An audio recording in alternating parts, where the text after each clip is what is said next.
ভোটের সম্মান রক্ষা করব বললেন প্রধানমন্ত্রী শেখ হাসিনা।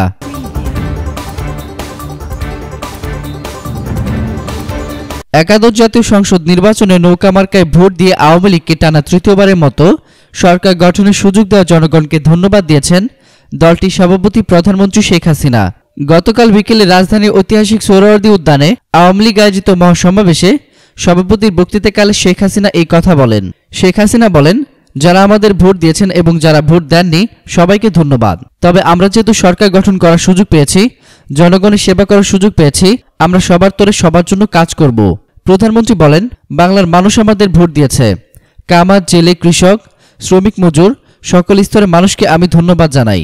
আপনারা রায় দিয়ে আমাদের সুযোগ দিয়েছেন আপনাদের সেবা করার। জনগণের এই রায় অন্ধকার থেকে আলোর পথে যাত্রার রায়। তিনি বলেন, আমরা জনগণের কাছে যে অঙ্গীকার করেছি সেগুলো অক্ষরে অক্ষরে পালন করা হবে। যে কোনো ত্যাগের মাধ্যমে বাংলাদেশকে বঙ্গবন্ধুর স্বপ্নের বাংলাদেশ গড়ে তোলা হবে। জনগণ আমাদের ভোট দিয়েছে, তাদের ভোটের মর্যাদা রাখতে হবে বলে তাগিদ দেন প্রধানমন্ত্রী শেখ হাসিনা। এতক্ষণ ফ্রিকি নিউজের সঙ্গে থাকার জন্য আপনাদের সবাইকে ধন্যবাদ।